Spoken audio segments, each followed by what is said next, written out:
जय हिंद साथियों। एक वाक्य है, क्या फर्क पड़ता है। क्या फर्क पड़ता है अगर हिंदुस्तान 200 लाख करोड़ रुपए के कर्ज में डूबा हुआ है। क्या फर्क पड़ता है अगर हिंदुस्तान में 45 करोड़ बेरोजगारों की फौज खड़ी हुई है।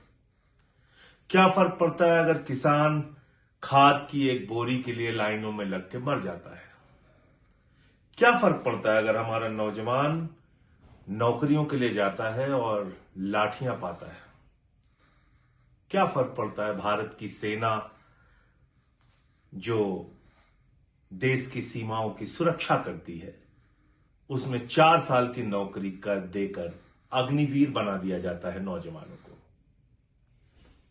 अगर हम यूपी की बात करें तो आज उत्तर प्रदेश को हिंदू, मुसलमान, अगड़ा, पिछड़ा, दलित, सवर्ण, नफरत की राजनीति में झोंक दिया गया है और आपकी जिंदगी से जुड़े हुए किसी भी मुद्दे पर बात नहीं हो रही। हजारों की संख्या में बच्चों के स्कूल बंद हो जाते हैं। क्या फर्क पड़ता है? क्या फर्क पड़ता है कि अस्पतालों में मोमबत्ती से ऑपरेशन होता है। उत्तर प्रदेश के अंदर आज गन्ने का मूल्य मांगने पर किसानों को लाठियां मिलती हैं, फसल का दाम नहीं मिलता, आलू सड़कों पर रख के सड़ाना पड़ता है। अपनी जिंदगी में इतनी दुश्वारियां, इतनी तकलीफें और दिन भर व्हाट्सएप पे दुनिया भर के मैसेज मिलते रहते हैं। खुश रहो, भारत महान हो रहा है ऐसा बताया जाता है। खुश रहो, भारत विश्वगुरु बन रहा है ऐसा बताया जाता है। ऐसा महिमा मंडन किया जाता है भारत के प्रधानमंत्री और उत्तर प्रदेश के मुख्यमंत्री योगी आदित्यनाथ जी का। ऐसा बखान किया जाता है हमारी डबल इंजन की सरकार का कि आप खुश रहिए, उत्तर प्रदेश में कुछ भी गड़बड़ नहीं है। इनको मार देंगे, उनको उड़ा देंगे, इन पे बुलडोजर चला देंगे, बड़े बड़े भाषण। खुश रहिए आप लोग इन्हीं को सुन के। लेकिन क्या कभी हमने सोचा कि हमको इन मुसीबतों के खिलाफ, इन तकलीफों के खिलाफ, समाज में फैली इन बुराइयों के खिलाफ आवाज उठाने की जरूरत है, कुछ करने की जरूरत है? क्या कभी हमने ऐसा महसूस किया? क्योंकि अगर हम लोग ऐसा कुछ कर रहे होते तो सत्ता इतनी निरंकुश नहीं होती। बुनकर बड़ी संख्या में बेरोजगार हो गए। उत्तर प्रदेश में बड़ी संख्या में रेहड़ी पटरी वाले बेरोजगार हो गए। उनकी छोटी छोटी दुकानों पे बुलडोजर चला दिया जाता है। नहीं सोचते कि कैसे वो लोग अपनी दुकान चला रहे हैं, अपना परिवार चला रहे हैं। बुलडोजर आता है, उनकी दुकान को उजाड़ के चला जाता है। कोई कुछ बोलता है, विपक्ष का नेता, उसको पकड़ के जेल में डाल दिया जाता है। फर्जी मुकदमे लगाए जाते हैं, फर्जी इनकाउंटर किए जाते हैं, तमाम चीजें हो रही हैं। लेकिन इन सब चीजों से हमें कुछ फर्क नहीं पड़ता। समस्या यहां है।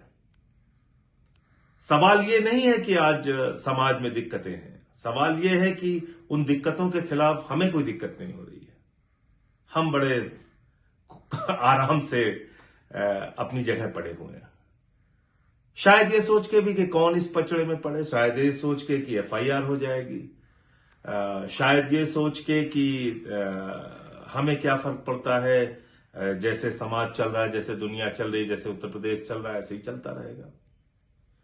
लेकिन फिर मन में एक सवाल उठता है कि अगर यही बात राष्ट्रपिता महात्मा गांधी ने सोच ली होती, अगर यही बात शहीद आजम भगत सिंह ने, शहीद सुखदेव ने, शहीद राजगुरु ने, नेताजी सुभाष चंद्र बोस ने, शहीद राम प्रसाद बिस्मिल ने, शहीद अशफाक उल्लाह ने, शहीद रोशन सिंह ने, शहीद राजेंद्र लहरी ने, शहीद चंद्रशेखर आजाद ने, हिंदुस्तान के तमाम शहीद खुदीराम बोस ने, तमाम क्रांतिकारियों ने अगर ऐसा ही सोच लिया होता कि क्या फर्क पड़ता है, हिंदुस्तान गुलाम है तो गुलाम रहने दो,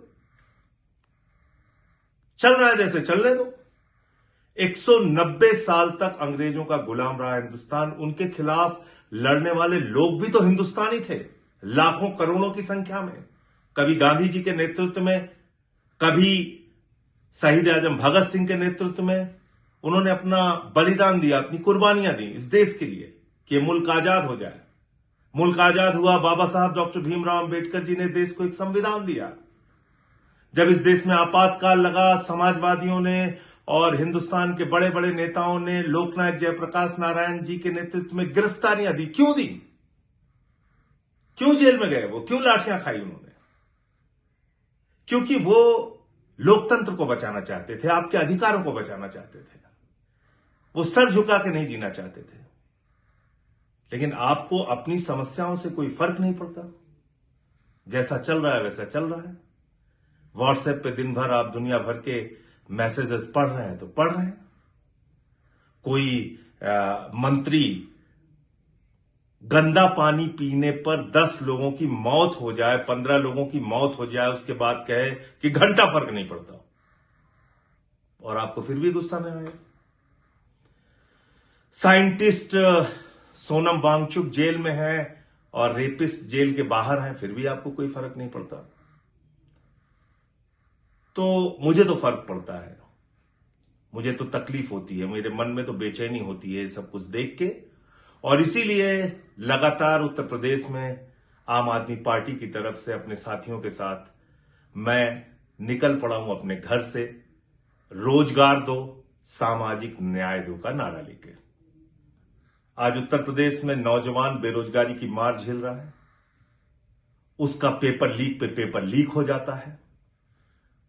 चपरासी से लेके, लेखपाल से लेके, सिपाही से लेके, दरोगा से लेके पीसीएसजे तक के पेपर लीक हो रहे हैं।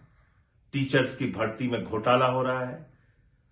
पिछड़े वर्ग के लोगों का आरक्षण खाया जा रहा है। तमाम चीजें उत्तर प्रदेश में घटित हो रही हैं। और सामाजिक भेदभाव की तो ऐसी पराकाष्ठा है कि मंदिर की सीढ़ियों पे पासी समाज के बुजुर्ग को पेशाब चटवाई जा रही है।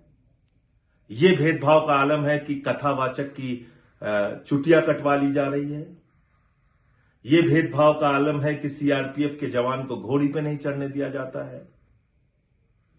आरक्षण नौकरियों में ओबीसी का हो, दलित का हो, उसका सफाया हो जाता है, खा लिया जाता है। तो रोजगार दो के सवाल पे, सामाजिक भेदभाव के सवाल पे आम आदमी पार्टी 16 जनवरी से मिर्जापुर के शहीद उद्यान से वाराणसी, काशी के सारनाथ में एक यात्रा निकाल रही है।